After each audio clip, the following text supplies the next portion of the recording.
Good evening, members of the public, and good evening to the residents that are watching this on the net. I declare the meeting open at 7:08 p.m. Members of the public that have registered to speak by audio visual link on the agenda item are asked to keep the microphone muted and the video off until I invite you to speak. Speakers will not be able to present material as part of their speaking time or share their screen. Councillors and those present in the chamber are reminded to conduct themselves in a polite and professional manner, keep communications factual, use appropriate language and tone. Council and committee meetings are live streamed and recorded via YouTube. Please therefore treat everyone with dignity, respect, and do not use any defamatory or derogatory remarks. Defamation laws apply to address these in the public forum. Councillors are reminded of the obligations to conduct themselves in a professional, respectable manner under the obligations of the Council Code of Meeting Practice in the interest of good governance and good to adhere the meeting etiquette, including debate on an item which commence only when we have a mover and a seconder by the item other than the Merrill minute. The mover has the right of reply before the motion is put to a vote. Raise your hand to indicate you wish to speak, as I will determine the speaking order based on the hands as I see them. On the commencement of your speaking on a motion or amendment, please indicate whether you are speaking for or against the motion or amendment. Please ensure you address the chair only, rather than councillors, staff and members of the public. Please respect the councillor's right to present on a matter without interruption. For the efficient conduct of the meeting, it is not necessary to repeat the matters you agree and raised by the previous speaker. It is sufficient for you to say that you agree with the points raised. I remind all present that YouTube video recording is an official record of council and may be made available to persons upon request in accordance with the Government Information Public Access Act 2009. No other recordings are permitted at present. Please ensure there is no visual recording, audio recordings or photographs taken. In the case of emergency, please follow the instructions of the council staff, exit via the town hall foyer and proceed to the excavation air point.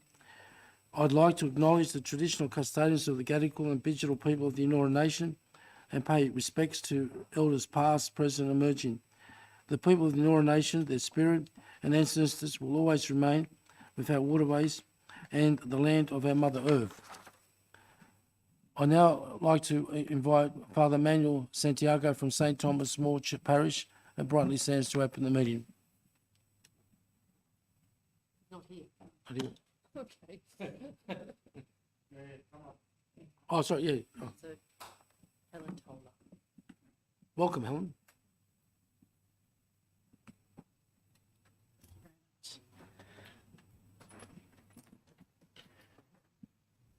Almighty God, we thank you for the community of Bayside and for the benefits of living and working in this diverse area. As we commence this meeting, inspire us with the qualities of good counsel so that the foundations of good governance may be established for Bayside Council. Give us insight to make wise decisions, integrity to face the truth, courage to make difficult choices, and compassion for the needs of others. We ask these things in your name. Amen.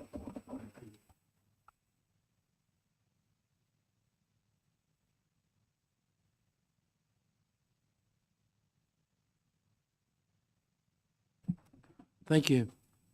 Condolences. No one has informed myself or the GM in relation to condolences. Councillors, we've got one presentation tonight that I'd like to acknowledge. The Cogger Waratah Football Club. But before that, I just want to acknowledge that this week is Volunteers Week and thank all those people who give their time to support so many community organisations, whether it's a sporting group or any community organisations, our bush care workers, libraries, and so many people. I say on behalf of Bayside Council, thank you. Now I'd like to present a certificate to Rafael Donato, Club President, and Alex Fleming, Women's Coordinator of the Cogger Waratah Club, to celebrate their 70 years milestone. Cogger Waratah Club has been a beloved sporting club for the Bayside community over 7 years. crafting and providing skilled and talented players, always encouraging peer sportsmanship and clear passions and dedications to football. We have, and I have, watched players from the club, seen them grow to become not only athletes but good citizens of Bayside. I'd like to ask Irene, who suggested this, and thank her for asking for a community citation. And I'd like to ask Rafi and Alex to please come up. And I would also like to ask any councillors that wish to be in the photo.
While we're on community matters, just want to remind councillors and members of the public and residents that are seeing us via YouTube, this Sunday is the Greek Festival in Bay Street.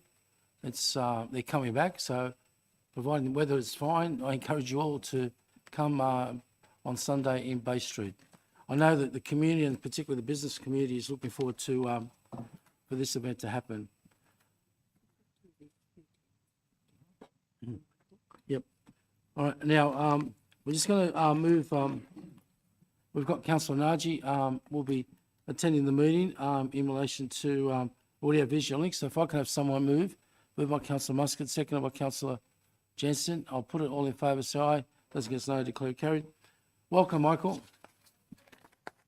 Next item is apologies. We've got only one apology from Councillor Souness. If I can have someone move that Councillor Souness' apology be accepted. Councillor Wada, seconded by Councillor Douglas. I'll put it all in favour, say aye. Those against no, declare carried. Moving along, we're just going to do procedural matters off the agenda. Oh no, okay.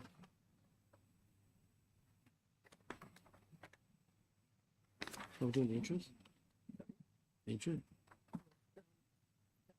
What we want to do is call for any councillors. Okay, yep. All right. Well, next item is disclosure of interest. Councillor Curry. Councillor Morrissey. Councillor Muscat. Councillor Fardell. Councillor Jensen. Councillor Werner. Councillor Wilder. Thanks, Mr. Mayor. Item 11.3, BTC 24.065, less than significant non-pecuniary interest on the basis that a family member runs a business near the proposed change. Okay, And, thank you. Yeah, that'd be good. yeah, I'll be staying in the meeting. Thanks. Thank you. Councillor Ball.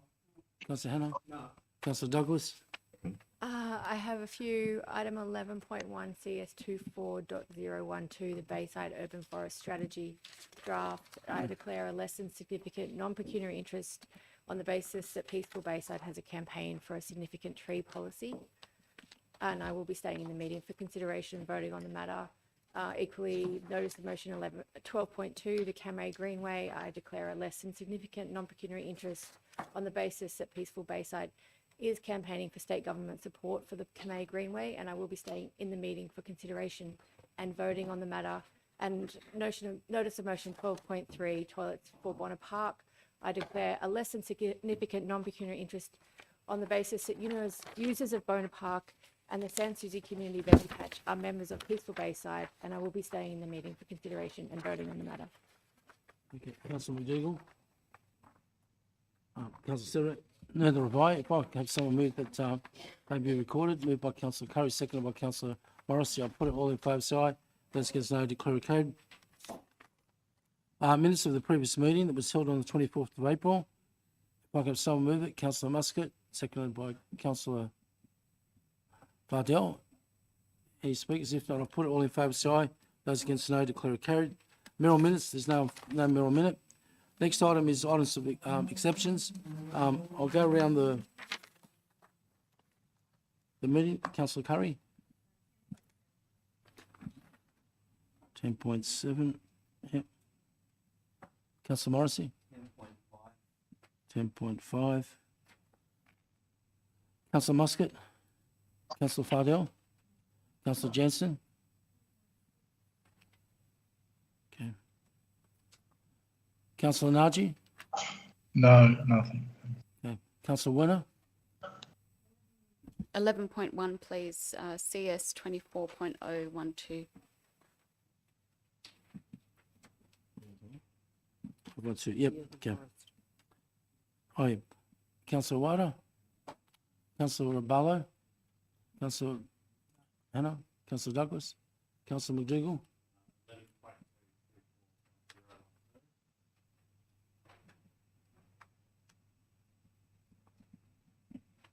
Which one's that again, Ed? Oh, okay, yep.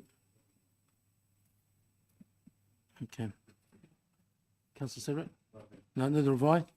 If someone, with the exception of the notice of motions, if someone can move, Councillor Morrissey, seconded by Councillor Wada, I'll put it all in favour, say aye. Those against no, declare it carried.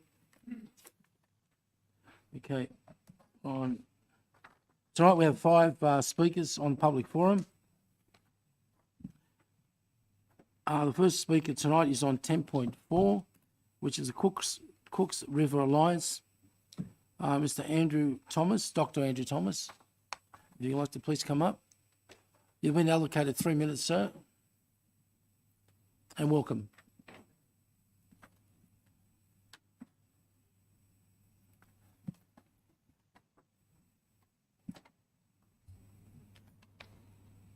Okay, first of all, I'd like to express my thanks for the opportunity to support item 10.4. So I'm Andrew Thomas, and I am fortunate to be the Executive Officer of the Cooks River Alliance. Now, I won't assume anything, so for those who don't know, the Cooks River Alliance is an alliance between the 4 major councils of the Cooks River and also, more recently, in the last 4 years, Sydney Water. It facilitates a whole-of-river approach to revitalising Australia's most polluted and developed urban river. It does so by coordinating the efforts of member organisations, key stakeholders and community groups to this end. By doing so, the Cooks River Alliance member organisations like Bayside Council act to protect and enhance the river's health and, accordingly, its capacity to provide healthy recreational space to over 800,000 residents plus visitors roughly across the catchment. The Alliance also acts as a mechanism for attracting revenue to the river. In the last 18 months, the Cooks River Alliance has attracted approximately $12.5 million in grant funding. $10 million of that grant funding is going to on-ground works across the catchment, and some of that will be in the, assuming we get approval from it's federal funding, but it also has to go through state, but we should be spending some of that in the Bayside local government area. $1 million of it is going to developing a whole-of-river master plan for the river. The rest is going towards paying for additional staff to assist member councils and community groups deal with issues such as litter management, revegetation works and cultural heritage. And then in the form of 2 positions, a litter prevention project lead and an Aboriginal land care coordinator. The litter protection lead has now been recruited as of April, and the Aboriginal land care coordinator is currently under recruitment. The recommendations made by item 10.4 are crucial to supporting the reformation of the Cooks River Alliance as per the Cooks River Alliance Strategic Plan 2022-25, designed to improve the long-term performance and sustainability of the Cooks River Alliance. So recommendation 1 asks that the current MOU with Bayside Council be extended into the next financial year because they're due to expire at the end of this financial year with no changes, just as it is. and that's to align the MOU renewal with the election cycles. And recommendation 2 simply advises Council that a new 4-year MOU will be produced in the new financial year. These new MOUs will be for a period of 4 years, the current ones are 3, and will provide a new financial, in the new financial year for the purposes of consideration and negotiation with current Alliance members. That's it. Thank you.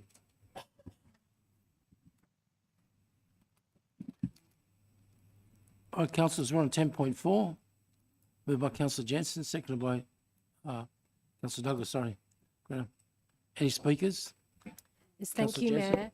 So both Councillor Fardell and I are the delegated councillors on the Alliance, and as you can hear from the Speaker, Dr Thomas, that this Alliance is a significant partnership that has buying power to be able to attract quite substantial funding, and in essence this really is Council's contribution to Cooks River protection and management by way of this funding through staffing and through other projects. So I think it's really important to continue this alliance. This report has come to Council because of the financial implications in being a member.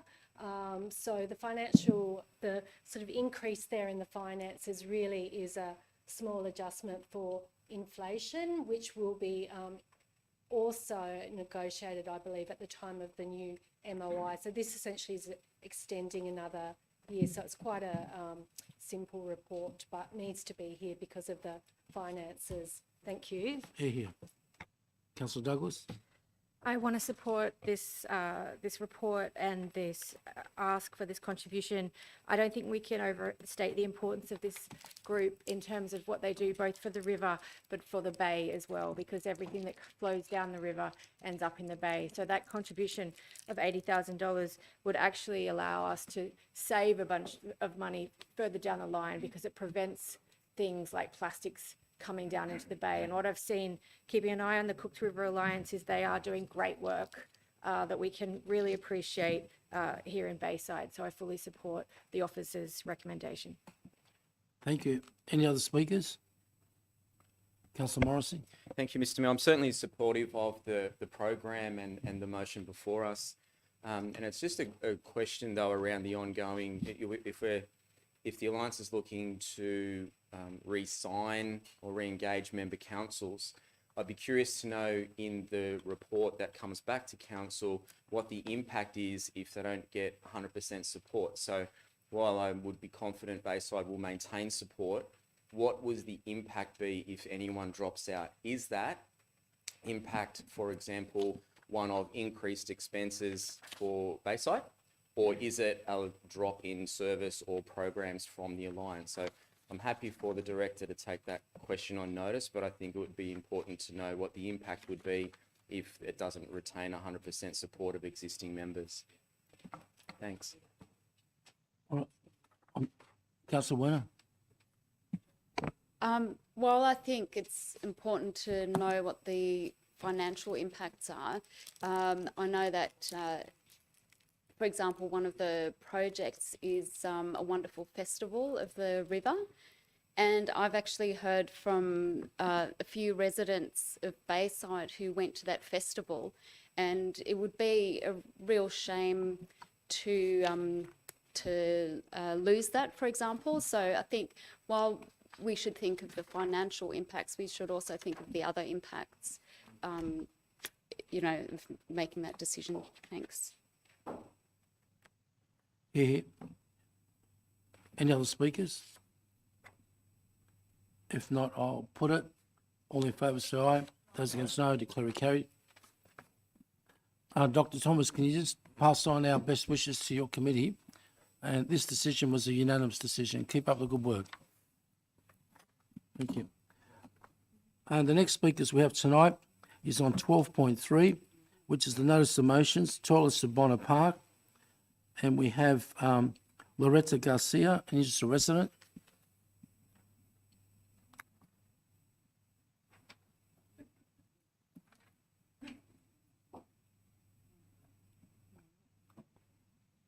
Welcome.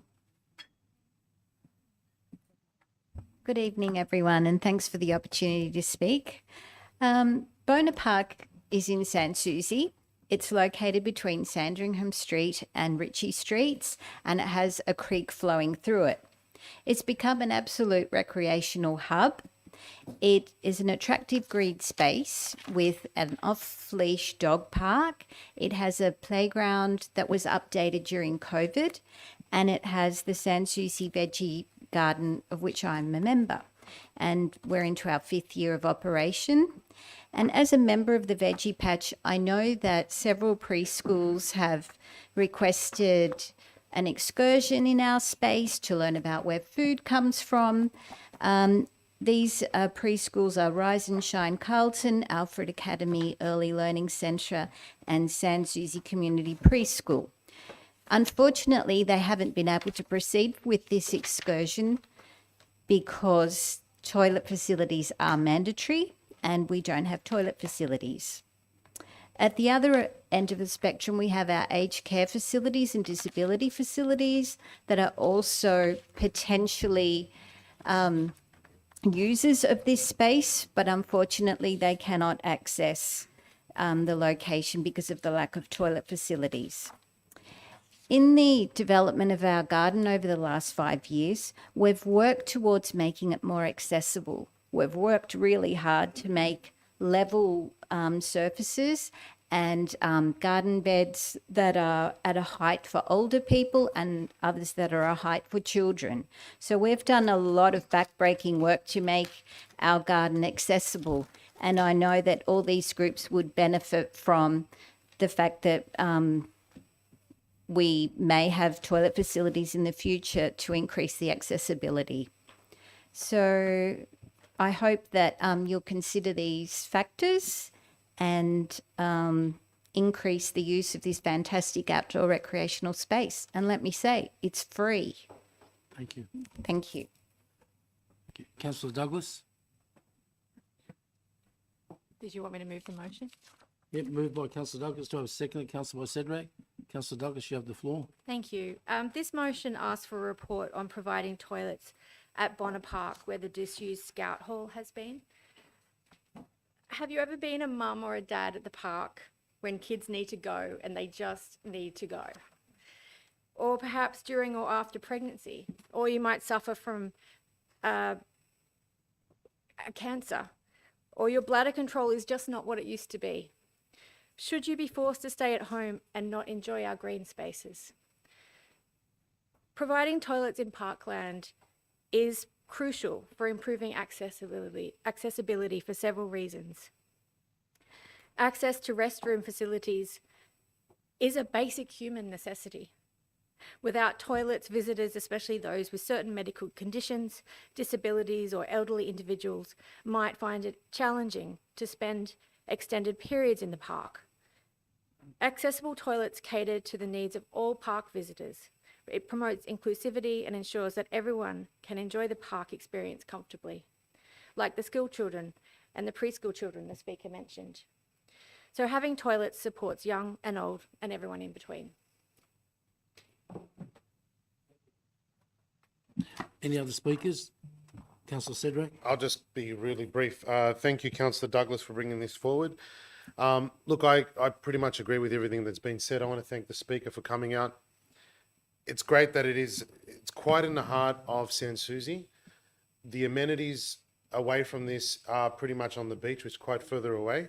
So for the local community to enjoy this wonderful facility, whether it be the park itself or the dog park, toilets would be a great addition. It was good to see the costings. I think this is a very achievable task. And I want to thank, again, the Speaker and Councillor Douglas. Well done. Thank you. Any other speakers? If not, I'll put it all in favour. So aye. Those against no, declare it carried. Loretta, that's been passed as per the business paper. Next item is we have 3 speakers on 12.6, which is notice of motion, petition of a proposed fenced off-leash dog park in Luna Park, Mascot. The first speaker we have tonight is Ms. Sheila Gimman, interested resident. Please come up. Welcome.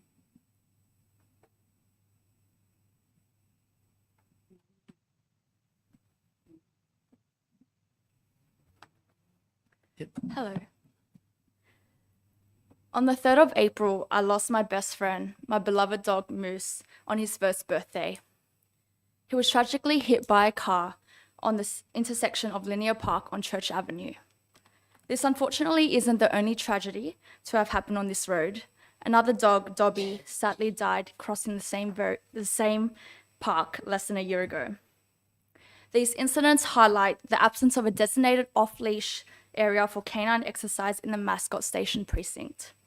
I wish it didn't take 2 tragedies for us to be here today, but these incidents have ignited a powerful movement within our community, an incredible outpouring of support and unity in rallying for better safety measures for Linear Park. In my 3 years of living in Mascot, it wasn't until I became a dog owner last year that I felt a true sense of belonging and connection with my community. Linear Park serves as a vital hub, facilitating not only our daily walks, but also our daily catch-ups with other dog owners, and also plays a significant role in our physical and mental well-being. One concern previously raised is the potential increase in noise and visual impact. As a resident of the apartment building directly adjacent to the park at 12 Church Avenue, I can state that in my experience, an off-leash area will unlikely generate any significant disturbances.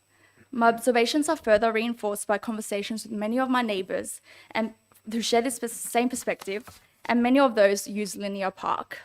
Many of those are women too. Currently, there are no off-leash areas to exercise our dogs that are in safe walking distance for women in the Mascot Station precinct. An off-leash park directly supports the Her program's goal of promoting safe and equitable access to public spaces for women and gender diverse people. Currently, women like me have limited options. We either face long walks to distant locations, or we're confined to leash law enforced areas, which can equally cause stress and risks. It discourages us from the simple act of safely exercising our dogs and discourages us from public spaces altogether. Whilst the joys of dog ownership may not be shared by everyone here, I believe we can all agree on the importance of a sense of community for our well-being. I also hope that your ongoing partnership with the Her program will mean that for most, if not all, recognise the importance of safety for women and gender diverse dog owners who may feel more vulnerable in certain areas. An off-leash dog park isn't just for our dogs. It's for safety, inclusivity, and our well-being. The loss of Moose and Dobby is an unfortunate reminder that the dangers our dogs face and owners without proper designated spaces. We cannot afford to wait for another loss. Thank you. Thank you. Next speaker is Mr. Joshua Rogers.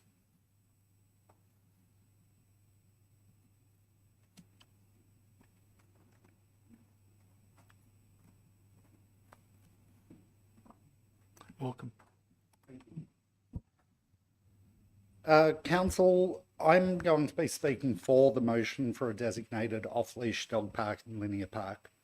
So this initiative aligns with Bayside Council's own off-leash dog policy, and it's crucial for addressing an oversight in the Mascot Station precinct area of appropriate recreational facilities that have been lacking from the planning.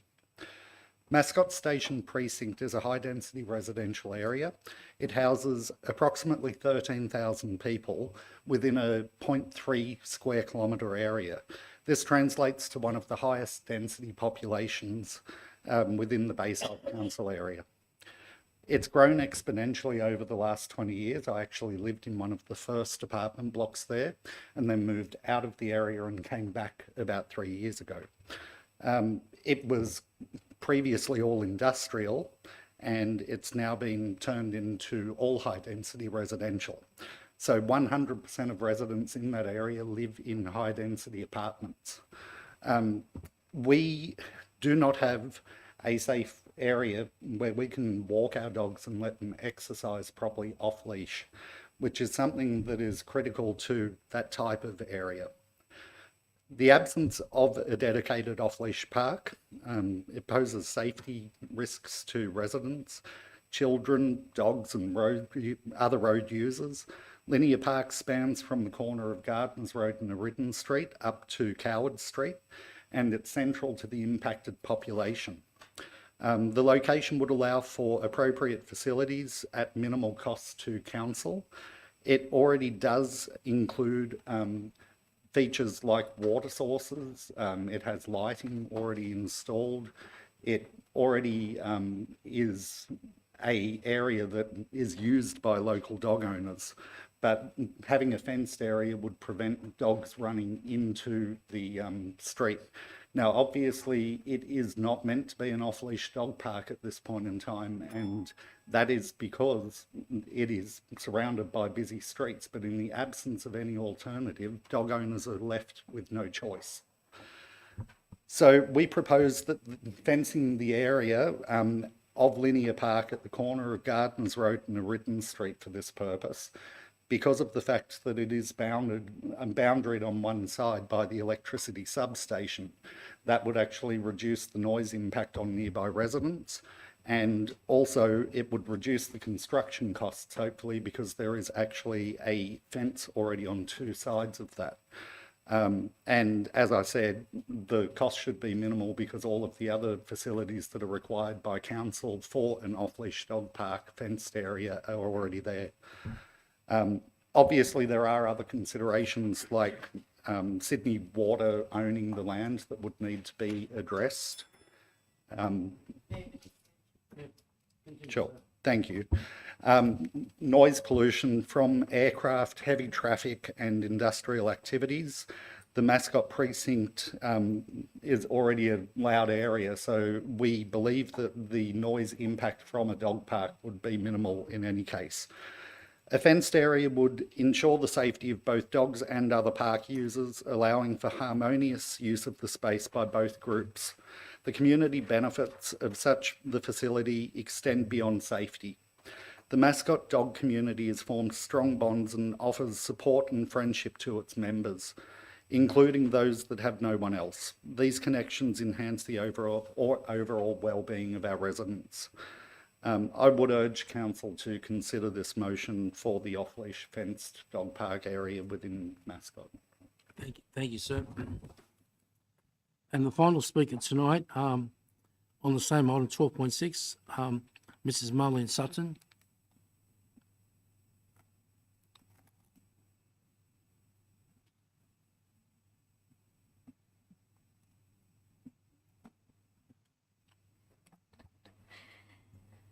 Thank you.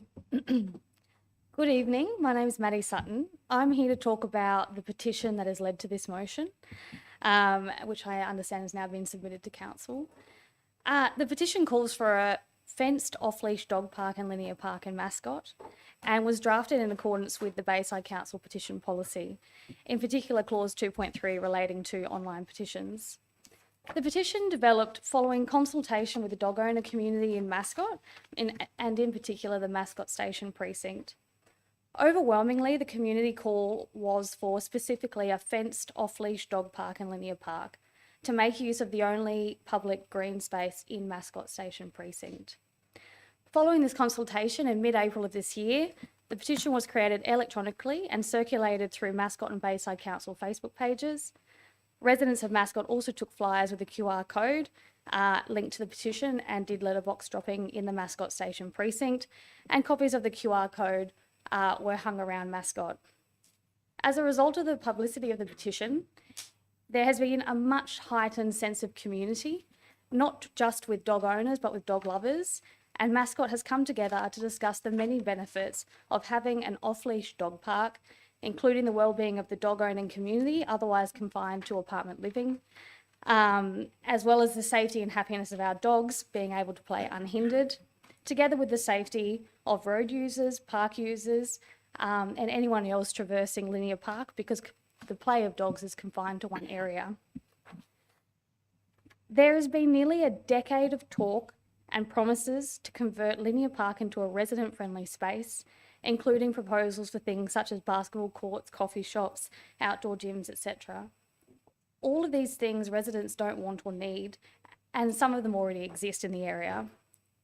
In less than a month, the petition managed to garner more than 1,200 signatures.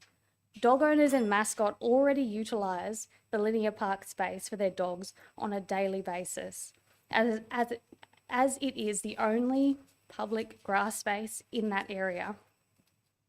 Let's make this space a safe space for off-leash dog play for the minimal cost of a fence to support the ongoing well-being of the dog owners, the whole of Mascot Station Precinct, and for the whole of the community of Mascot. I ask you to listen to the signatures of the people and move this motion to allow an off-leash dog park in Linear Park. Thank you. Thank you. Councillor Jansen, it's been moved. Do I have a seconder? Councillor Fardell. Thank you, Mayor. So, councillors, this motion pertains to the tabling of a petition signed by 1,211 residents that calls for the establishment of a fenced off-leash dog park in Linear Park, Mascot, specifically located towards the end of the park at the intersection of Gardners Road and O'Riordan Street. I've forwarded the electronic version to the governance team for tabling, and we'll also pass the hard copy on to the governance team. So thank you to the residents who spoke tonight. I know it's not an easy job. And as you heard tonight, councillors, this proposal is not just about providing a space for our furry friends to play. It's about enhancing the well-being of this high-density community as a whole. As you heard, the Mascot Station Precinct residents consider this area to be their own. They don't cross a busy O'Riordan Street to go to the little tiny off-leash dog areas that are there on the other side of O'Riordan Street because of safety concerns. So also traditionally, it's not been easy for residents in high-density communities to form networks and friendships such as we've seen here tonight. Yet this is what has been occurring through this common need for an off-leash area. So by creating a safe and designated area for off-leash play, we're not only catering to the needs of dog owners, but also fostering a sense of community, belonging, and increasing social capacity. And I believe that this is intrinsically linked to our community strategic plan. So the Mascot Station community are telling us what they want, and this needs to be acknowledged. As we heard, there are 13,000 residents here in this small area of high density living. We need to find them solutions. Thank you. Thank you. Any other speakers? Councillor Sedgwick. Mr. Mayor, thank you so much. I want to thank the speakers. This to me seems like it's a no-brainer. I was quite touched, especially by the first speaker in regards to that passing of the dog. 13,000 spaces, high density, and all they're asking for, similar to what Mr. Rogers mentioned, was a few fences. It's already naturally there. I think it's a no-brainer. Whatever the cost, we must do this as soon as possible, Mr. Mayor. I think this is a great initiative, and it should have been done a long time ago. Thank you. Thank you. Councillor Douglas. I just wanted to say thank you to the speakers for coming in and Councillor Jansen for tabling the petition. I ride past the popular dog park at Wallay Creek, which I think mirrors some of these principles, and that is surrounded by high density, and it's well loved and well used. And we have a really great composting dog toilet there as well, which I think has been really innovative, and we may even have won awards for it. So it might be something that could be added into this dog park if it proceeds as a similar facility. Thank you. Thank you. Councillor Barlow. I just want to put some facts on the table because you have to go to Sydney Water, but I don't know if anyone knows the history of the park. 2015, Botany Council approved to have this park done, and they were going to have a lot of things there, but it's owned by Sydney Water. They had to remediate the land. It's been remediated a specific way. Apparently we even have to mow the grass a certain way. So, and I don't have a dog at the moment, but I had one with second prize in a raffle, and he lived till he was 18. So very large dog. I have an elderly cat now, so I still have animals. But in 2019, it was actually remediated. Now, the remediation is quite important because underneath that is quite polluted soil. And I believe we couldn't have one in Stoddart Reserve, a off-leash dog park, because of the soil. and the dogs digging. So before everyone gets very enthusiastic, Sydney Water own the land. Sydney Water spent the millions, I think, remediating the land. Now, they might say you can have that land. One dog breaks the level, I'm going to ask the General Manager to explain it, breaks that level where the pollution, where it stops the pollution coming up. We then would inherit the problem, I believe. But it'd be great if we could do it, but I think in the long run, any land that is got contaminated has a problem with dogs off leash that dig holes, because I had one dog, a Dalmatian, that dug very large holes and escaped under fences and took the other dog with him. So, but they came back. So look, all I'm saying is, great idea, but you've got to be, everyone has to understand the land. One thing is the land is contaminated. We don't want to inherit, if Sydney Water say, yes, you can do it, but if something happens to that, breaks the surface, we don't want to be the ones that end up with the contamination that has to be cleaned up. But anyway, I'm going to ask the General Manager to explain it. I'll ask the General Manager. Through the chair, I think the last point of the motion does deal with the issue that Councillor Barlow has raised. We do need to write to Sydney Water as the landowner and as currently the owner of all the contaminated material on that site. And we do need to seek their approval for anything that we are going to do on the site. And getting that approval would also include any additional conditions that they would impose on council as the tenant, as to what they would ask us to do as a precursor to having a fenced dog off-leash area.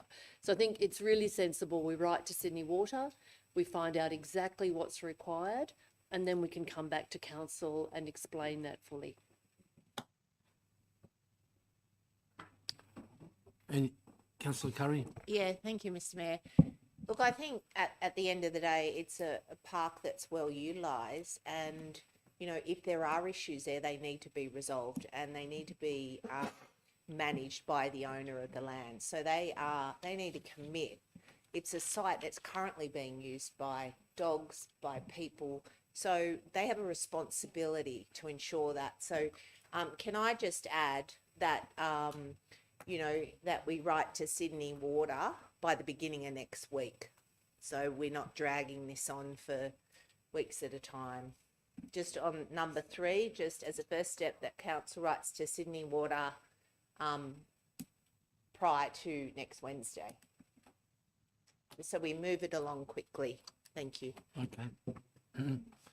And Councillor McDougall? Thank you, Mr. Mayor. I'm always, of course, very happy to support off-leash dog areas. I can remember when people used to oppose them on this council.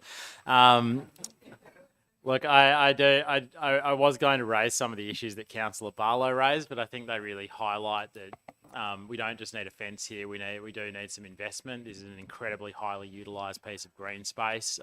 It's one of the densest parts of the entire. It probably is the densest part of the entire local government area. And we need to respect that if we put in an off-leash dog park, it will be a valuable piece of infrastructure that will be well used. But that means, you know, appropriate hard stand to make sure that, you know, at the entrance and exit of the dog park, that we don't go down through the cap, all that sort of thing. We should make this a really top quality dog park, and, you know, make sure this is spec'd properly and we don't do it on the cheap. Thank you. Any other speakers? If not, Councillor Jansen, you have the right of reply, should you desire. Look, thank you. I think the motion does acknowledge that it's a complex site. We all know that it does have some history, but if an off-leash dog area is not allowed, there are other activities that occur in that park. That park is subject to flooding. There's water that pools.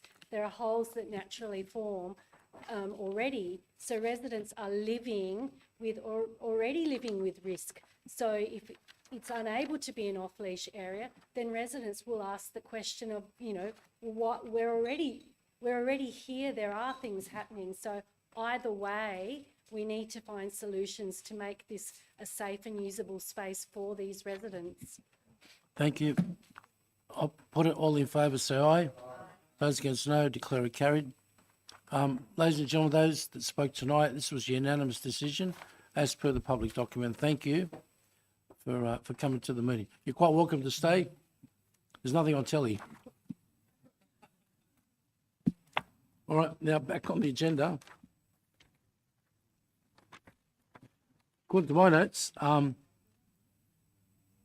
we've got 10.5, which is Sydney Water application for Commonwealth Department Infrastructure authorisation to allow overflow into Mill Stream. Councillor Morrissey moved it. Seconded by Councillor Curry. Councillor Morrissey. Yeah, thank you, Mr. Mayor.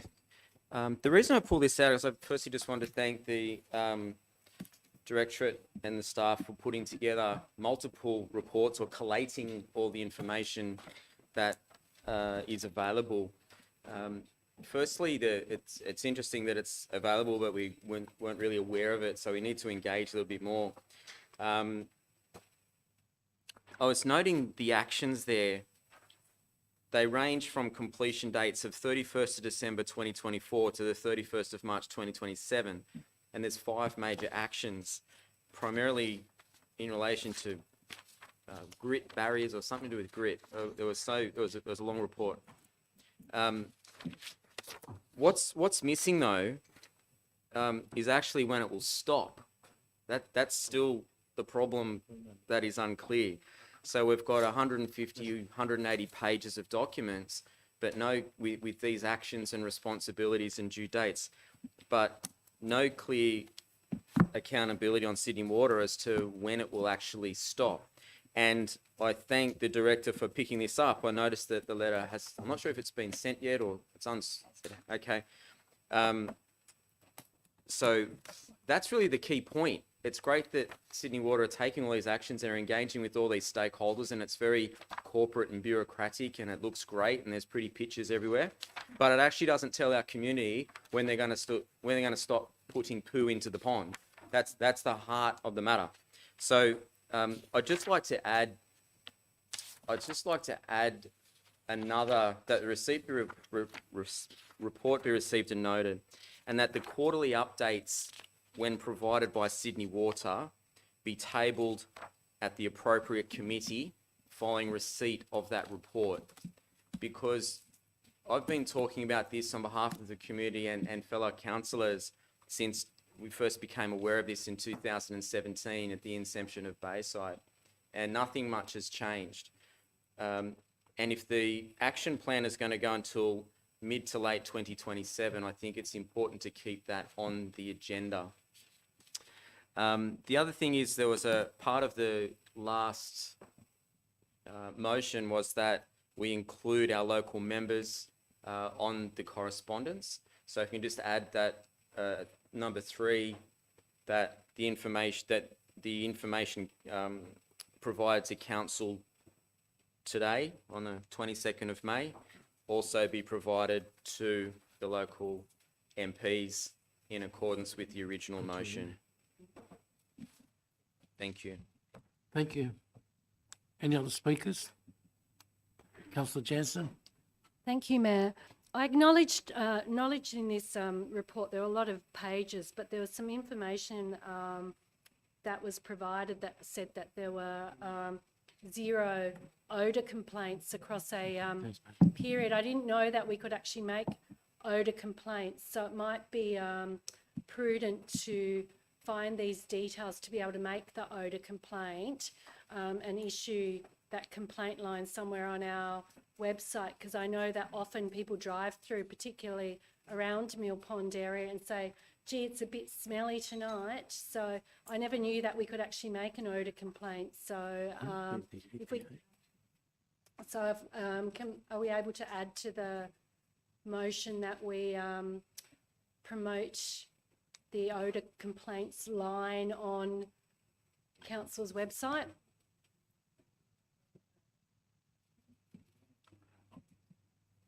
We can do that. Yeah, no, Councillor Jansen, yeah, we can do that. I think it's the EPA, there's a contact number. Yeah. Also, and that council promotes the odour complaints line and that staff be made aware of it. Yep. Because I didn't know you could actually report the smell.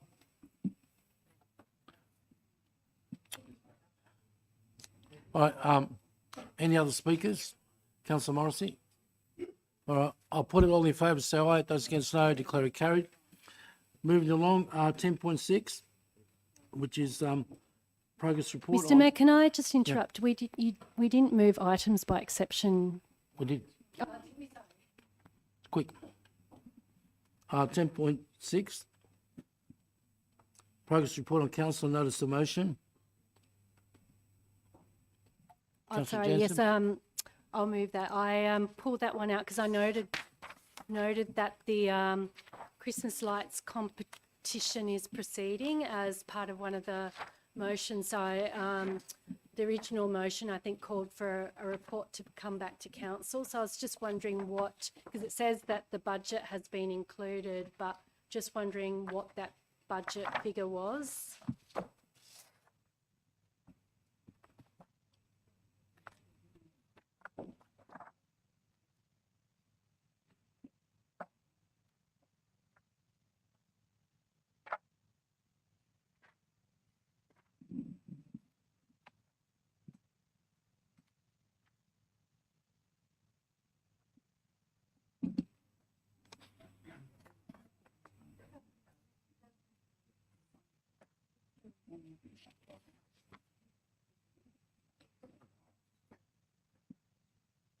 On page 270. Right down on the bottom.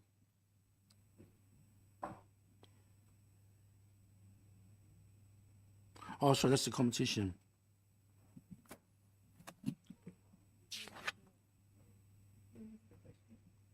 Okay, what page? What item?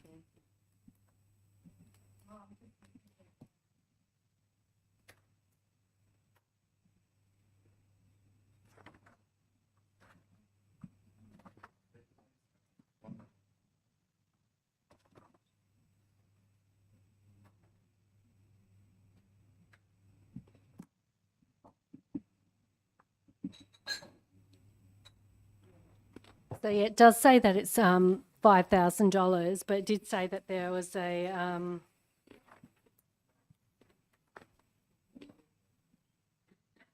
that a report comes back to council, but it's already been included on the events program. So is that the total funds that have been allocated for it?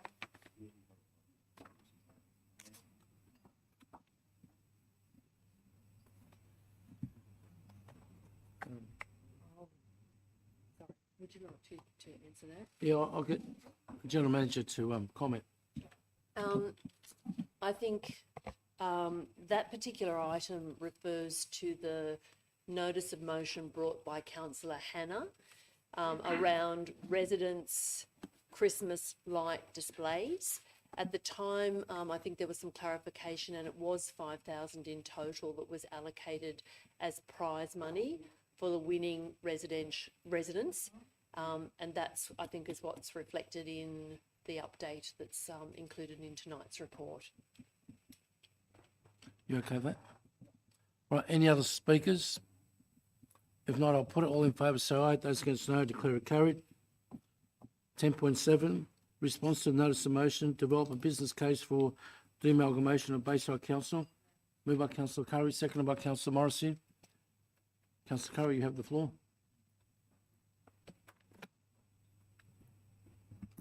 Thank you, Mr. Mayor.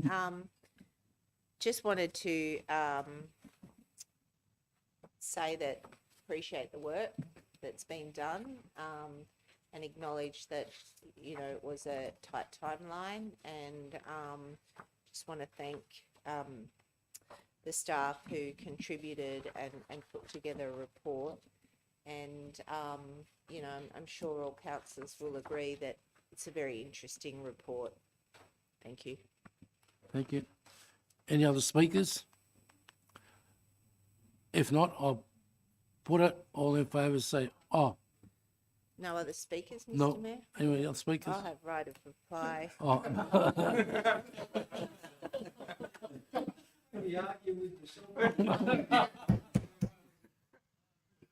Who knew?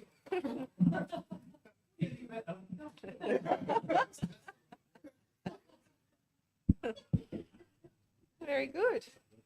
Well, just to ensure transparency and a clear understanding for us as councillors, but particularly also for our community, as we're all aware, in the past week, new legislation did pass, which actually provides a legal pathway to de-amalgamation. So what I would like to propose is to amend the recommendation that a report be presented to the June City Performance Committee outlining the new process to de-amalgamation and include a suggested community consultation program. Point of order, you were, wasn't councillor Curry finalising? She'd already moved the motion and then was speaking to the motion that had already been put up, which was receive and note. Otherwise, other people could speak on.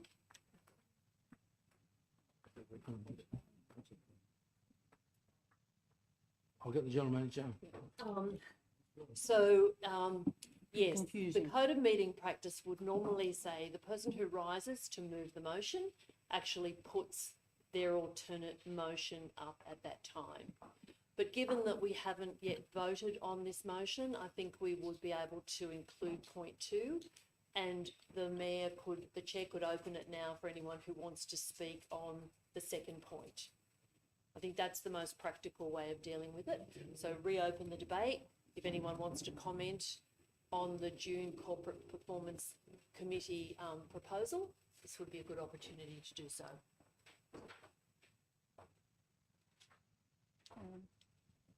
So just out of curiosity, what's a report supposed to say? All you've got there is a report prepared for the June Corporate Performance Committee on the process and suggestions. Well, no, they're still typing it, so. Oh, okay, well, I'll wait till we find out what the rest is.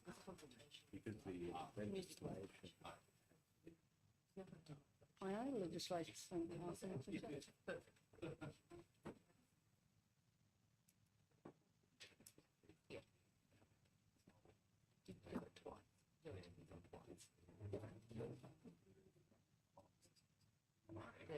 That's right, and then you can solve again. Yeah, that's why I did it at the door, because I couldn't figure it out. Same language. Yeah.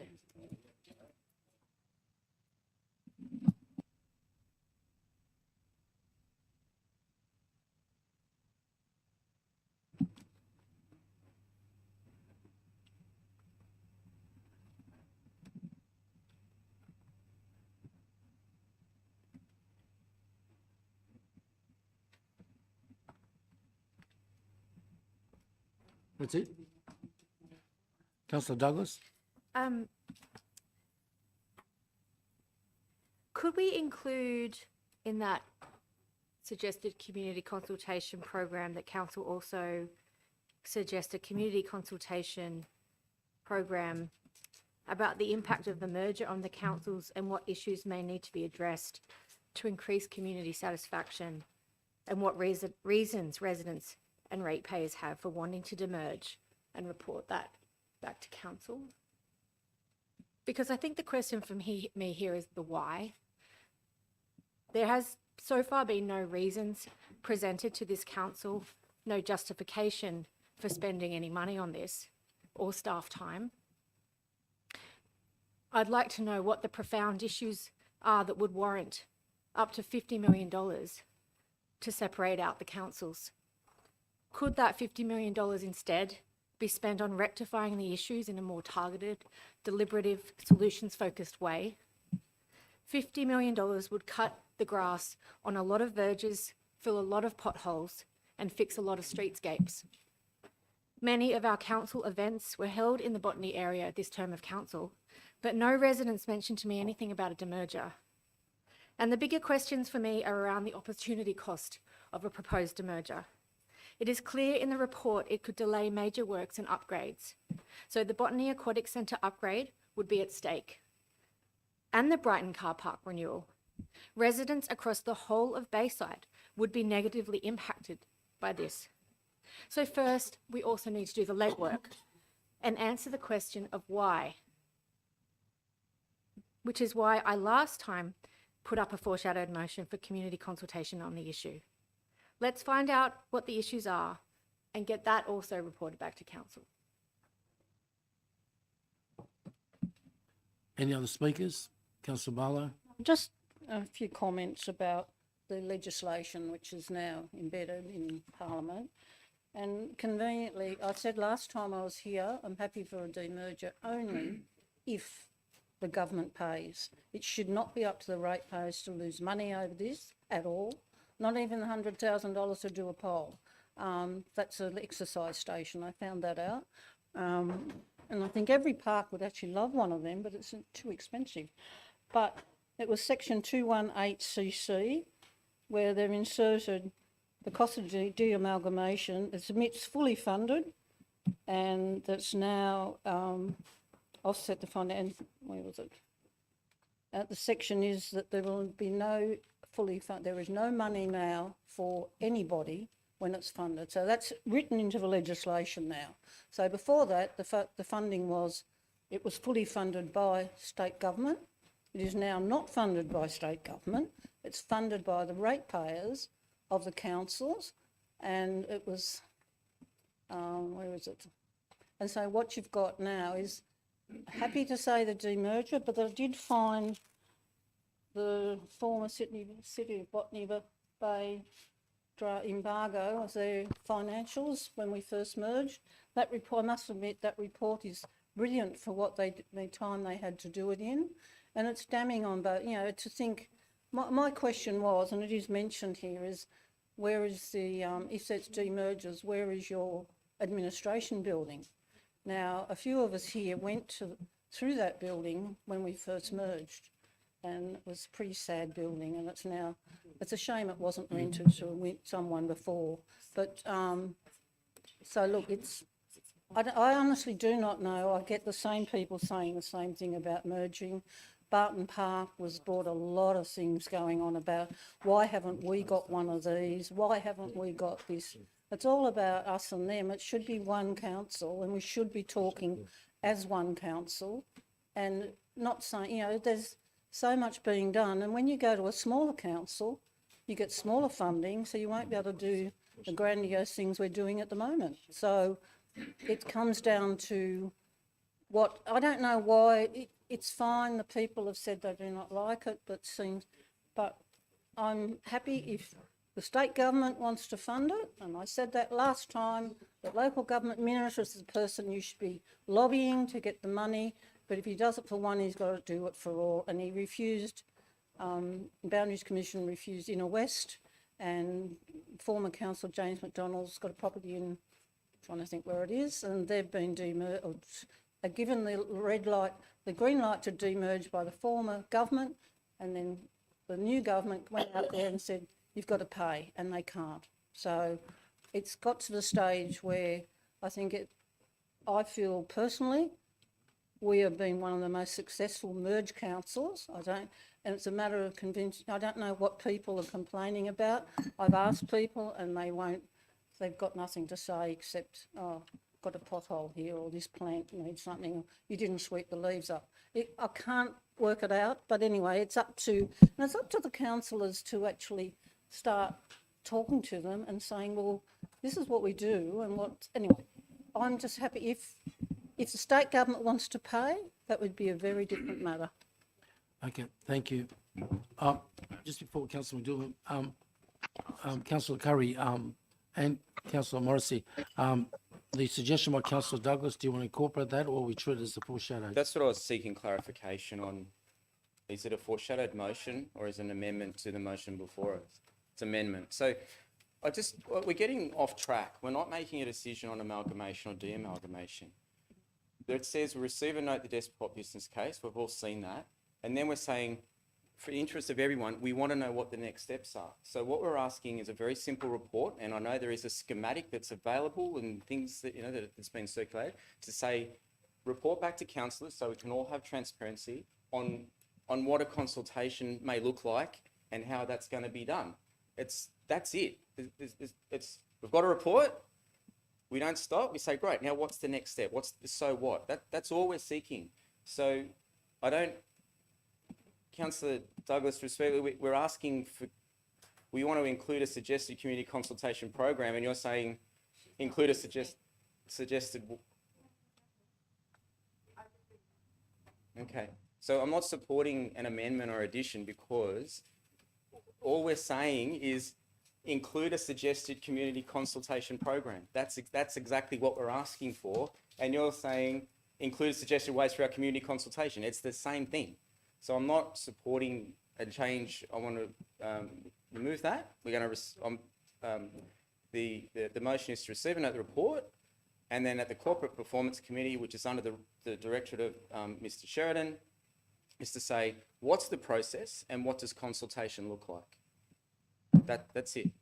So Okay. we're not agreeing to the amendment. No. Okay, that therefore becomes the foreshadow amendment. We'll deal with that if the motion is lost. Councillor McDougall. Thank you, Mr. Mayor. I listened with interest to Councillor Barlow's contribution because it's the first I'd heard that the former government was committed to paying in full for the cost of mergers and demergers.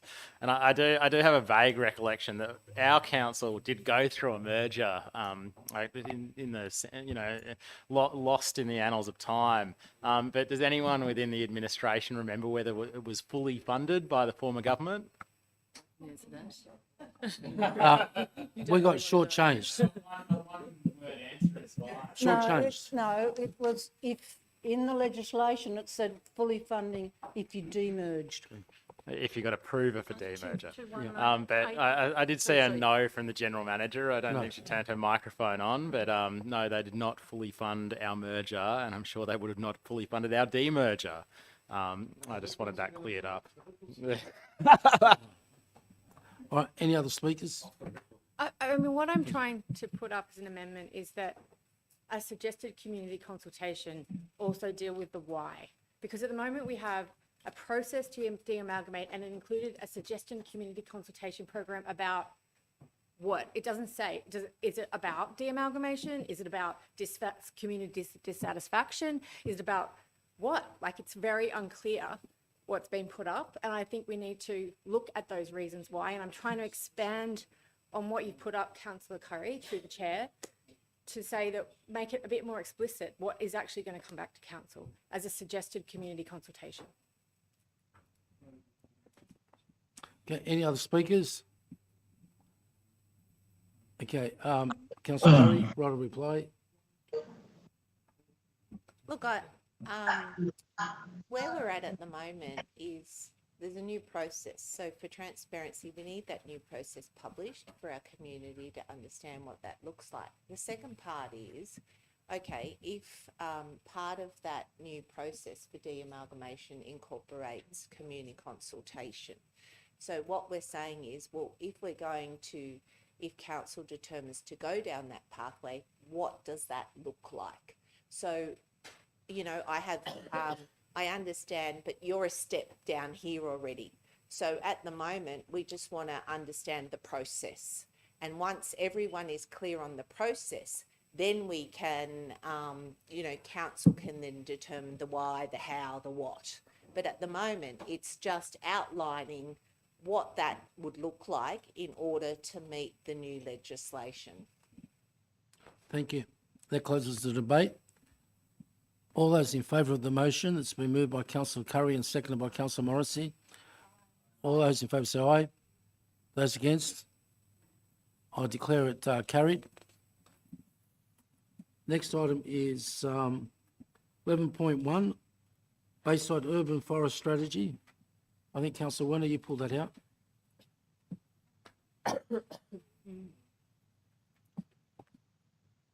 Thank you. So I want to congratulate staff for putting together the urban forest and the urban forest strategy that includes increasing the tree canopy of Bayside. And I just wanted to bring to everyone's attention that there's been some research published to show that increasing tree canopy can significantly reduce hospital costs for cardiovascular disease. So this is published in Environment International, It was published in March this year. It's a journal article about the association between tree canopy and hospital costs in cities for cardiovascular disease events in a longitudinal cohort study of 110,134 participants. And in this study, findings were that the incidence of cardiovascular disease was lower among participants with 10% more tree canopy. Total costs of hospitalizations per year were lower with 10% more tree canopy, but also it was estimated that raising the tree canopy over cover to 30%, and this is interesting because that's what's in our draft urban forest strategy. Sorry? 35%, even better. Well, this research says that raising the tree canopy cover to 30% or more for individuals with currently less than 10% could lead to a within sample annual saving per person of $193 overall and $569 for those who experienced one or more cardiovascular related hospital admissions. Anyway, it goes into quite a lot of detail, but the idea is that it significantly increases the health of our residents. And so I'm very, very happy that we're now, that we've got this draft strategy. Thank you. All right, do I have a seconder for that? Councillor Douglas, sorry. Any other speakers? If not, I'll put it all in favour, say aye. Those against no, declare it carried. Next item is 11.2, which is CP 2412 Audit Risk and Improvement Committee. Councillor McDougall. Mr. Mayor, sorry, do you have a seconder? I'll second it. Councillor. I just had a question for the general manager or possibly one of the directors. Back on a bugbear here, but have the proposed audit risk and improvement committee members committed to holding the meetings in the evenings? The general manager. Through the chair, certainly I know the next meeting will be held in the evening. Beyond that, when after the 1st of July, there isn't any commitment about the time frame for holding future meetings. Councillor Well, McDougall. look, I'd suggest that before appointing someone as chair of the committee for 4 years, that I'd like to know that they are committed to holding meetings when the council member is available to attend.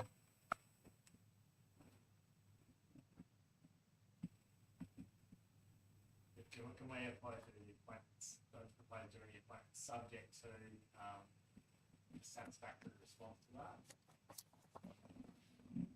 Richard, that's for.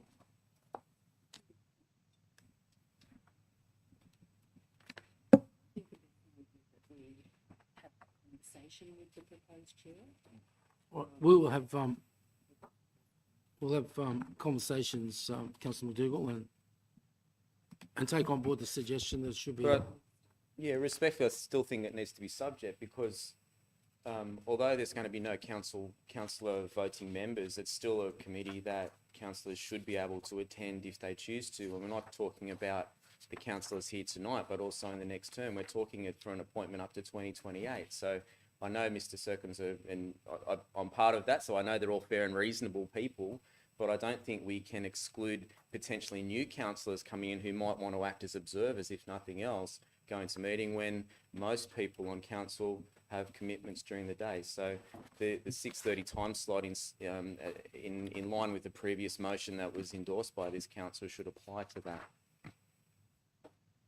Councillor McDougall. So I would like that included in the motion, but I would make the point that we have one formal role or one substantive role in this committee, other than observation, is the appointment of the members. But I think it's very important that a councillor is able to attend, and most councillors are able to attend things during the evenings. Just going to check to see it's in the minutes.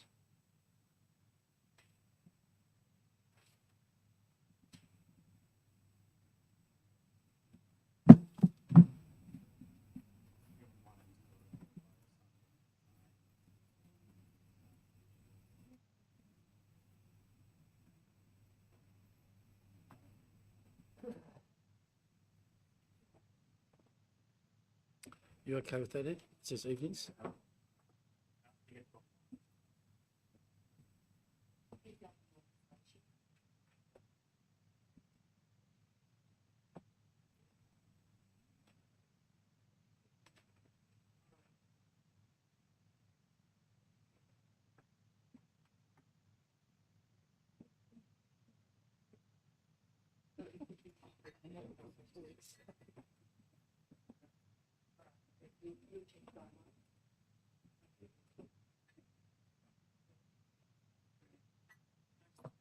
Yeah, Meredith rang a friend, so. Phone a friend. The guidelines issued by the state government nominate the chair as the authority to set meeting times. So we will have to go back and see whether we can vary that, whether the guidelines can be varied. Well, sorry, I understand that we can't, they set the meeting, not us. I'm interested in, proposing to appoint a paid position. I'd like to know what their answer to that question is. Which would go back to what we suggested, that we have that discussion with the proposed chairperson. The council approves these appointments, that we find out what their position. They might have a very reasonable position, but they don't want to do that. I'd like to know before they, can we defer to the The next meeting is in June. We would probably nominate the chair for the June meeting tonight. And that meeting we know will be an evening meeting, so we do have time to bring it back to you in July. Is that okay with me? It's okay. I think.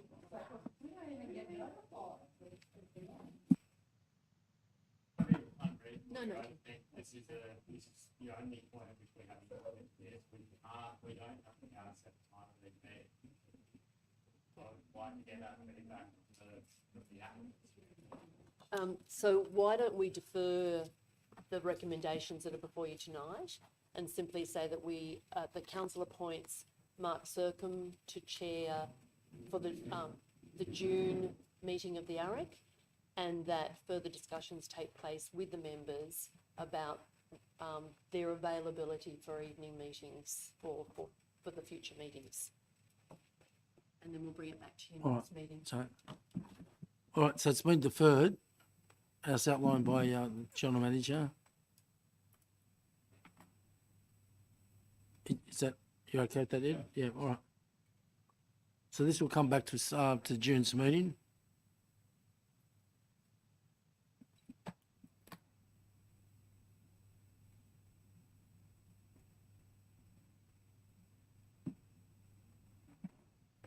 Councillor Wayne. I've got a question through the chair. Would it be possible to notify all councillors of when the Audit and Risk Committee meetings are, so that everyone's got the opportunity to observe them if they would like? Yep, they'll get done. Okay. Okay, that's been changed. All good? The minutes?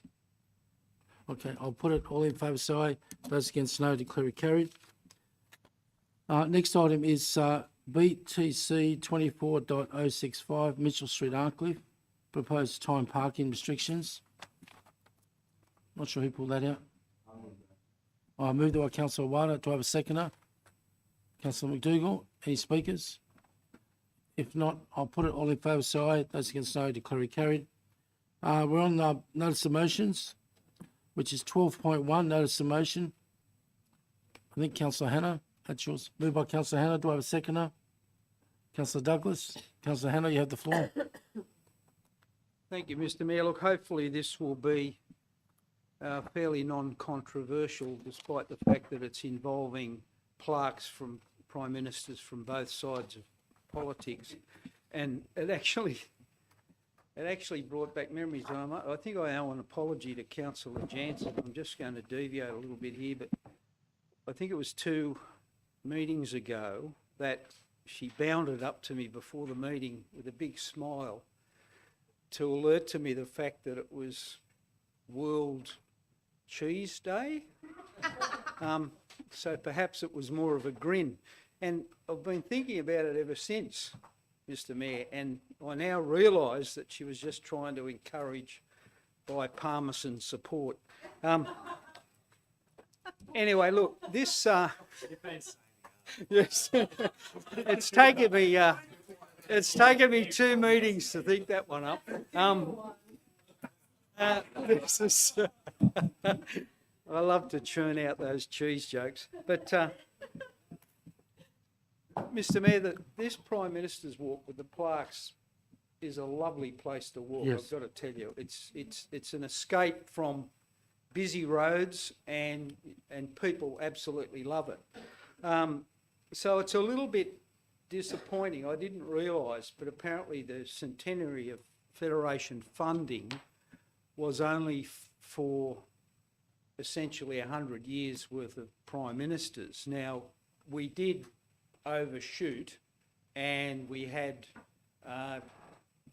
Rudd, Gillard, Rudd and Abbott, and they were later removed, and unfortunately there wasn't really any explanation at the time. So residents asked, why have they gone? And I know that they were, they do get vandalised from time to time. But there's a hell of a lot of room left. And I just thought to myself, it would be terrific if we could restore Rudd, Gillard, Rudd and Abbott, and we're going to have to put Morrison there as well, but then we Turnbull. then lead into Elbow and then go from there. We've got plenty of room, subject to us getting the funding, and I just thought it'd be a terrific thing to do and just continue it on, because it's just a wonderful thing and it's very educational for people. So that's the reason for it. Thank you, Mr. Thank you, Mayor. that's good. Any other speakers? If not, I'll put it. All in favour say aye. Those against no, declare it carried. 12.2, the Canary Greenway. I think Councillor Douglas. It's been moved. Do I have a seconder? Councillor Barlow. Councillor Douglas. Thank you, councillors. I bring this motion tonight to support the council prioritising investigation into extending the active transport corridor into what we are calling the Kamay Greenway, and to seek funding to commence feasibility studies of the project. My heart actually races with delight at the thought of imagining connecting our precious green spaces all the way from the Cooks River to the Georges River with a new active transport corridor that takes pressure off our well-loved foreshore path. This is a placemaking endeavour, place activating for a modern Bayside, a Bayside where we value our green spaces, grow our tree canopy, provide better, safer infrastructure for pedestrians and for cyclists, where we care for our elderly and give them a place to go in nature that's easily accessible, where we respect and celebrate our Indigenous heritage. I love Bayside and I love where we live. I'm proud of what we have achieved in the last 2.5 years of council, making safer streets, getting environment and resilience strategies, a reconciliation action plan, a domestic violence action plan, an urban tree strategy. But we are also fighting off inappropriate overdevelopment. We have looming over us ambitious housing plans by the state government to increase density around 4 of our train stations and in many other areas. All levels of government do need to find solutions to the housing crisis, but increasing density will only work if we provide safe green spaces, safe active transport routes, and provide nature for our well-being. Right now, the F6 corridor is neglected parkland, prone to rubbish dumping and the dumping of unwanted domestic animals. its creeks choked by weeds, and spotted with the odd drowned shopping trolley. This does not befit a modern city. For too long, we have been the poor cousins of the South, not quite liberal enough to get the money from the Liberal state government used for pork barrelling in the Shire, and too far south to get a whiff of the same from above the harbour. We now have a Premier on our doorstep and our own MP Minister with multiple portfolios. So I think we stand in good stead to leverage their asks for high density living to create a better Bayside. And tonight I'm asking you to support better managed parklands and nature connected by an active transport corridor along the Kamei Greenway. As you've seen in your inbox, we've had submissions from many community members and community organisations like Bike New South Wales and Walk Sydney to support the Greenway, as it fits in with our community's wishes for better managed green spaces and better active transport links. And I want to read one out that was sent to me personally. This is from Erica. This initiative strikes a particular chord with me as both as a lifelong resident of Sans Souci, an avid recreational bush regenerator, as a volunteer at Hawthorn Street Reserve in Scarborough Park. My late father was Eric Stockdale, a direct descendant of some of the earliest European families to settle in Sans Souci. My mother, my sister and I are fortunate enough to live on the last remaining parcel of Stockdale land, right on the edge of Bardo Barong Creek. My father was born in 1927 and filled my childhood with stories of growing up in Sans Souci, walking barefoot through the bush from Alice Street to Sans Souci Public School, and learning cricket from his grandfather, an English immigrant who earned his living in practicing the lost art of swamp farming in the wetlands that could now form part of the Kamei Greenway.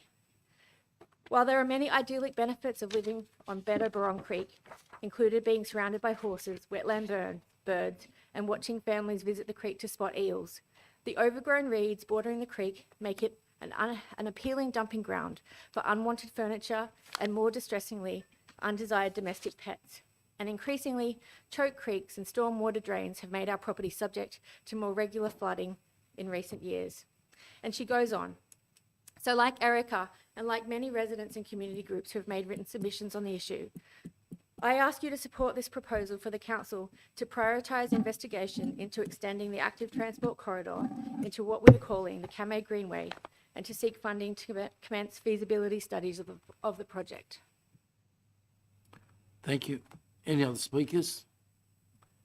If not, I'll put it. Councillor Hannah. Yeah, look, I'm more than happy to support this. I don't want this written into or anything, but I just want to remind everyone with these cycleways, walkways, we've got to think of the safety, because there's a lot of conflict. So if we're going to go down this track, I think they need to be separated. That's just my comment on it. I'm just very, very conscious of the safety issues, and in particular, a lot of elderly people being run over by people on push bikes and fat bikes and all the rest of it. So we just got to keep that front of mind. Thanks. Right, thank you. Councillor Jensen. Just want to highlight a couple of points. Firstly, I was a bit concerned that this was costed as a $10 million project. I don't know if other councillors saw that. I don't know how that costing was done, but that was one red flag to me, although I am supportive of Greenway projects. I get where Councillor Douglas is coming from with very impassioned words about the poor cousins of the community, but councillors, I know you've read those other reports tonight that talk about Mill Pond and Mill Stream, where endangered shorebirds are wading through sanitary products, syringes and things like that. So when you use language like poor cousins, just be very mindful about the rest of community, and then maybe you'll have your question to why. You asked the question why earlier. Thank you. Any other Councillor Just Barlow? to make a comment, it's only that we've got to try and seek funding, and hopefully our local members will be conducive to doing something, looking at it further. So that's what it's all about. It's trying to promote the area and our or we've got the Premier, we've got so many local members, or the two here, so it's just a matter of trying to promote something so they might get some funding for it. Okay. Thank you. If no other speakers, Councillor Douglas, you have the right of reply. Thank you, and I take on board all those comments. I just will quickly reply to them that in the consultation that's been suggested, we specifically mentioned Council's disability action plan and working group to consult around accessibility requirements and make sure that it is safe for all users, because I do know as a cyclist myself, I always approach very carefully behind elder residents and say that I'm coming on around on your right, but not everybody does that. And so we do need to look at sensible separated paths. And there's lots of detail that we can get into, but I think we've tried to include that in the background here by mentioning specifically that Disability Inclusion Action Plan Working Group. So the other thing around the costings, I mean, that was an estimate based on a similar project that's going ahead in the Northern Beaches, which is 7.2 million. So whilst it does sound like a lot of money, I added in a little bit of extra there to cover things like toilets, because I thought public toilets were really important to have in this proposal. But it is a very rough estimate, and I'm sure that whatever the council comes back with would be a much more measured approach to budgeting than that rough figure that I've pulled out based on a comparative exercise. And I do hear you, Councillor Jansen, around what I heard mentioned before was poo in the water. I mean, nobody should have to deal with that, and I don't think that's Bayside Council's fault. From what I can ascertain from the papers, it's really a state government issue through Sydney Water, so I don't think we can conflate those issues here, but I do agree nobody should have to live with that kind of level of health risk. But yeah, coming back to the motion, I do hope that Council supports the investigation and costings work to potentially create this rich asset for our community. Thank you. If no other speakers, I'll put it all in favour. So aye. Those against no, declare it carried. Next item is 12.4. Notice the motion by Councillor Curry, moved by Councillor Curry and seconded by Councillor Morrissey.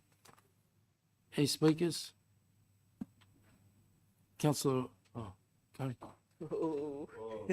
I know where you're going. This is a really well-loved park, and there's not much there.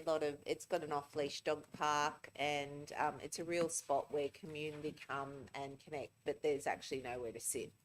So we're just suggesting that council put in approximately 3 benches, and that then gives that opportunity for people to sit and reflect and enjoy the parkland. Councillor McDougall. Thank you, Mr. Mayor. I just wanted to make the point that we should look at whether the memorial policy can be used for any of these. It's great policy introduced by a councillor here. I don't remember who, but we should look at that. Councillor Hannah. Just wondering whether or not the mover and the seconder might be prepared to write that in. But what I'm trying to do with this is I'm trying to get this almost as an involuntary muscle spasm. I mean, this should be part of the DNA of this council, that when we go and we do parks, or we put in benches, or we put in whatever, we automatically invite members of the public to make applications under the memorial seat policy. This is just normal business acumen. And that's why I'm trying to get it into the DNA so that it's in there. So, I mean, I'm not trying to stop this. By all means, if we need to budget for it, we budget for it. But I think if the movers want to write it in the first instance, the council promotes the opportunity to apply for memorial seats in this location, we can try and get this funded, because we really need to start to get this going. It's no good having a policy if we just bury the damn thing and don't let anyone know about it. It's like the advertising on council assets. Let's get some money coming in, Councillor Hannah, happy to incorporate that as long as it doesn't delay the project. Well, what I would suggest to you is that we change the wording a little bit and we just say that in the first instance, council promotes the opportunity to apply for memorial seats in this location. Bless you. Yeah. You might know someone that wants to. Yeah. It belongs in there. Yeah. The cost of living.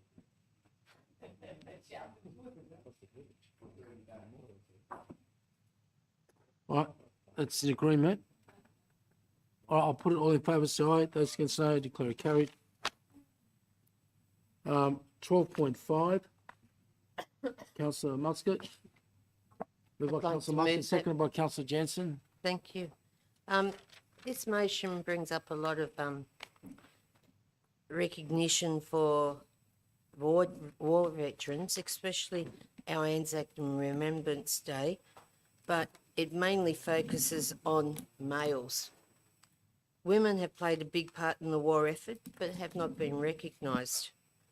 I would like to ask the Bayside Council, along with the research section of the Library and Botany Historical Trust, to look into a list of women who have also shaped our war efforts.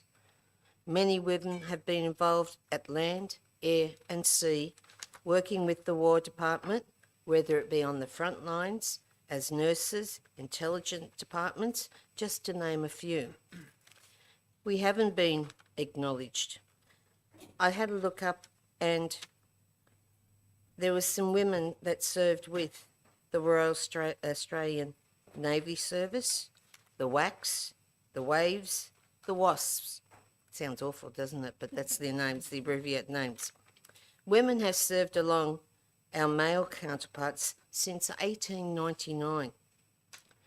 And it's the fact that 78 Australian women died as prisoners of war. Some Australian names that are quite well known are Margaret Sullivan, Matron Annie Sage, Nora Hasten, and the first Indigenous person, her name for us is Kath Walker. I won't say her Indigenous name. But these are just some women that have been part of our society who have given of their time and effort to support the war effort. So I would like to see Bayside Council look at this and investigate and acknowledge our female members who have served in the war movement. Thank you. So I support Councillor Muscat's motion for a number of reasons. Firstly, we have a large number of current serving Defence Force personnel in our community, including women. Secondly, this is something that was raised by the Honourable Matt Thistlethwaite MP, Assistant Minister for Defence, at our Mascot Memorial March for Anzac Day, and he cited a local woman called Phyllis Boissier. So she's got a chapter in this book that Councillor Muscat references in the motion postings from the front. So Phyllis Boissier, who grew up in Mascot, joined the Australian Army Nursing Service in 1911.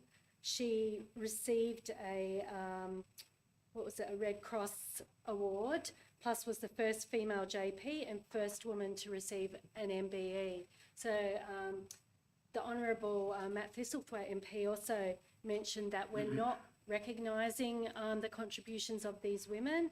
We're also, interestingly, not naming things in our community frequently after women. There are a lot of things, I guess if we didn't audit, there are a lot of things across our community that are named by men. We are not naming things after women, let alone acknowledging them. So I support this motion, but if Councillor Muscat agrees, I'd just like to add a fourth point that Council consider a future exhibition at the George Hannah Memorial Museum that recognises the contribution of local women in wartime.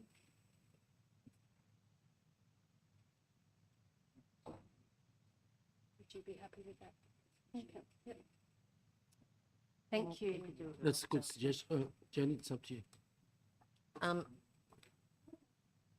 I'm going to make a comment. I thought I'd just bring along a few photos of my aunt. It was in the Land Army, and her leave pass, her demobilisation book. I do collect things. I don't mean to, but I'm going to send these to Launceston because my family down there was well known. But I've got. She was a librarian, but she was also a wonderful writer. And she's got the most amazing story of herself in the army, where she was only 5 foot, or she wouldn't have been 5 foot, and everything that she had in the army was too big for her. But I'll bring it along one night just so people read it, because it's funny. But there's people, the women haven't been recognised in anything, and but anyway, when I find the story, you can read it because it is quite hilarious. Councillor Muscat. Thank you. They're great comments, but can I also just add something to Councillor Jansen's, that besides the George Hanna Memorial Museum, that we can also do it in our public libraries with displays there. And then we also can look into the future with the cenotaphs, that female names are added to it rather than just the male names. Thank you. Yep, good. Well done. All right, I'll put it all in favour, say aye. Those against, no. I declare it carried. 12.7, Councillor Jansen. Moved by Councillor Jansen, seconded by Councillor Fardell. Councillor Jansen. Thank you, Mayor. This motion calls for council to advocate on behalf of residents to simply write to Australia Post to expand parcel locker availability in Walleye Creek. This is another high-density community that's growing. Therefore, the demand for secure parcel delivery can be evidenced by the recent reaction of the residents to the removal of parcel lockers from Woolworths Walleye Creek. So with the rise of e-commerce, it's become essential to have a secure and safe delivery. So Walleye Creek, a thriving residential area, needs this expansion of parcel lockers urgently to address mail theft concerns. So by supporting this motion, we're not just advocating for lockers, we're advocating for safety, convenience and peace of mind for our residents. Thank you. Councillor Fardell. I'd like to support this motion. Another matter that's relevant to this is that I know there's some disabled people in Walleye Creek, and sometimes if the delivery can't be made to their residence, then it's sent over to Kingsgrove and they have to go over there, and these are people with a disability and it's not that easy for them to get to Kingsgrove. So therefore, as long as the parcel they're waiting on would fit in the parcel locker, that's much more convenient for them. So I definitely support this, because once all those parcel lockers are gone from Woolworths, this is going to cause a problem. Thank you. Thank you. If not, any other speakers? If not, I'll put it all in favour, say aye. Those against, no. I declare it carried. Questions with notice?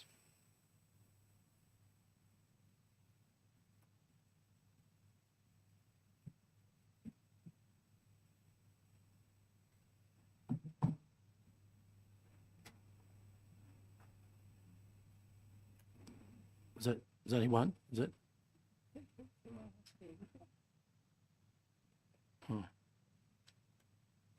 Okay, thank you. They will be recorded, and I therefore declare the meeting at 8:52 p.m.